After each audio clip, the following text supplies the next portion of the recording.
ನಮಸ್ತೆ ಎಲ್ಲರಿಗೂ.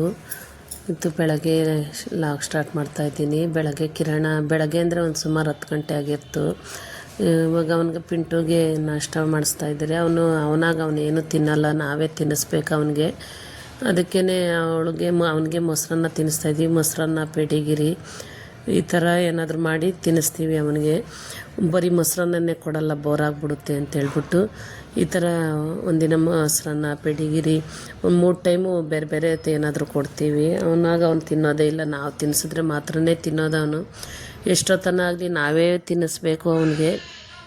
ಅದಕ್ಕೆ ಅವನ್ನೆಲ್ಲೂ ಬಿಡೋದು ಇಲ್ಲ ನಾವು. ಅವನೊಬ್ಬನ್ನೇ ಊಟನೇ ಮಾಡಲ್ಲ. ನಾವು ಯಾರೂ ಇಲ್ಲ ಅಂತೇಳ್ಬಿಟ್ಟು ಅವನಿಗೆ ಊಟ ಎಲ್ಲ ಮಾಡಿಸಿದಾದ್ಮೇಲೆ ನಾನು ಅಡುಗೆ ಮಾಡ್ತಾಯಿದ್ದೆ. ನುಗ್ಗೆಕಾಯಿ ಬೇಳೆ ಹಾಕಿ ಸಾಂಬಾರು ಮಾಡಿದ್ದೀನಿ.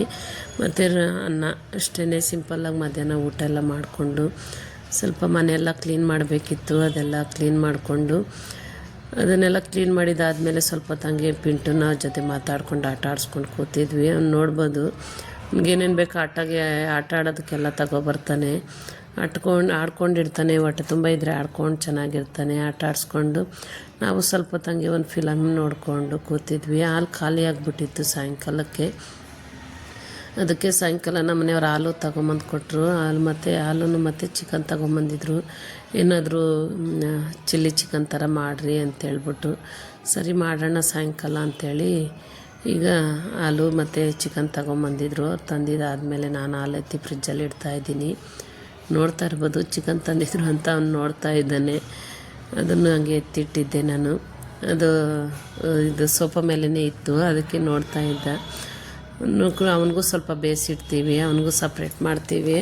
ಅವನಿಗೆ ಬರೀ ಉಪ್ಪು ಹಾಕಿ ಒಂಚೂರು ನೀರಟ್ಟಿ ಬೇಯಿಸೋದು. ಸಾಯಂಕಾಲ ಊಟಕ್ಕೆ ಚಿಲ್ಲಿ ಚಿಕನ್ನು ಮತ್ತು ಪಿಂಟುಗದು ನಮಗೆ ಗ್ರೀನ್ ಚಿಲ್ಲಿ ಥರ ಮಾಡಿಕೊಂಡು ಚಪಾತಿ ಮಾಡಿದ್ವಿ. ವಿಡಿಯೋ ಏನಾದರೂ ಇಷ್ಟ ಆದರೆ ಒಂದು ಲೈಕ್ ಮಾಡಿ, ಶೇರ್ ಮಾಡಿ, ಸಬ್ಸ್ಕ್ರೈಬ್ ಮಾಡ್ಕೊಳ್ಳಿ. ನೈಟ್ ಊಟಕ್ಕೆ ಗ್ರೀನ್ ಚಿಲ್ಲಿ ಮತ್ತು ಚಪಾತಿ ಇಷ್ಟು ಊಟ ಮಾಡ್ಕೊಂಡ್ವಿ ನಾವು. ಬೆಳಗ್ಗೆ ಸ್ವಲ್ಪ ಬೀಟ್ರೋಟ್ ಪಲ್ಯನೂ ಮಾಡಿದ್ದೆ ನಾನು. ನುಗ್ಗೆಕಾಯಿ ಬೇಳೆ ಸಾಂಬಾರಿಗೆ ಪಲ್ಯ ಥರ ಇರಲಿ ಅಂಥೇಳಿ ಅದು ಸ್ವಲ್ಪ ಮಿಕ್ಕಿತ್ತು ಅಂಥೇಳಿ ನಾನು ಅದನ್ನು ಹಾಕ್ಕೊಂಡು ತಿಂತಾಯಿದ್ದೀನಿ. ಬೀಟ್ರೋಟ್ ಪಲ್ಯ ಮತ್ತು ಚಪಾತಿ ಚೆನ್ನಾಗಿರುತ್ತೆ ಅಂಥೇಳಿ ಅದನ್ನು ಖಾಲಿ ಮಾಡೋಣ ಅಂತ ಹೇಳ್ಬಿಟ್ಟು ಅದನ್ನು ಹಂಗೆ ಒಟ್ಟಿಗೆ ಹಾಕ್ಕೊಂಡು ತಿಂತಾಯಿದ್ದೀವಿ. ನೋಡ್ಬೋದು, ತುಂಬಾ ಚೆನ್ನಾಗಾಗಿತ್ತು ಊಟ ಮಾತ್ರ. 3 ಜನ ಕೂತ್ಕೊಂಡು ಊಟ ಮಾಡಿದ್ವಿ.